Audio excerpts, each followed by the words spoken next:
When we go to football and basketball games, we're seeing cheerleaders encouraging us to cheer on our teams.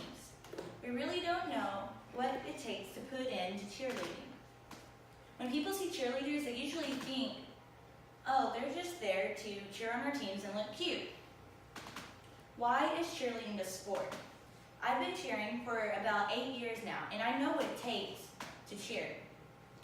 First, I'm going to tell you what cheerleading is. Then I'm going to tell you what is involved in cheer. I'm also going to tell you that there are 2 different types of cheerleading.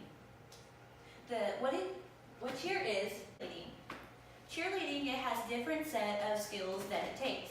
First, there's jumps, chants, voices. Those are the 3 main things that you need to cheer. Jumps, you have to have good flexibility and good muscle memory. When your jumps look poor, everybody will notice.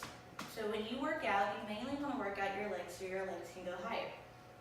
Chants. Chants, you probably will memorize about 25 to 30 chants that year. So you have to have good memorization. Voices.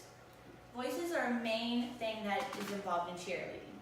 Voices, people will notice that before anything. If you have a high voice, people will tune you out. If you have the perfect voice, they'll sit there and watch. The difference between competitive cheer and regular cheer, there's also stunting. Stunting takes 4 people in a group. You have a flyer, 2 bases, and a back squat. The main thing about stunting is safety. When your flyer comes down, you mainly want to have contact with the flyer before she hits the ground, no matter what. Her safety is in your hands at all times. Competitive cheer.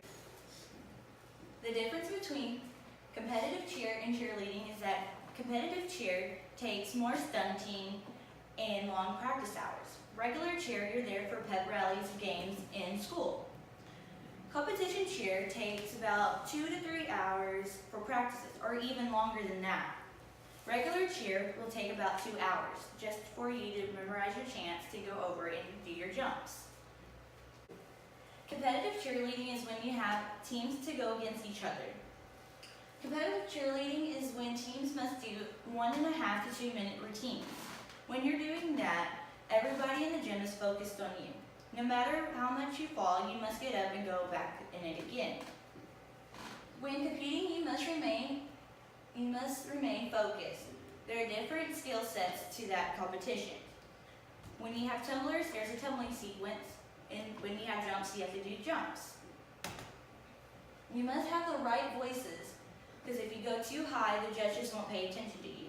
If you have the right voices, they'll look at you no matter what. Why cheerleading is a sport? Cheerleaders must put in just as much time and effort as other players. Just like football and basketball players, they must memorize plays. Cheerleaders memorize chants.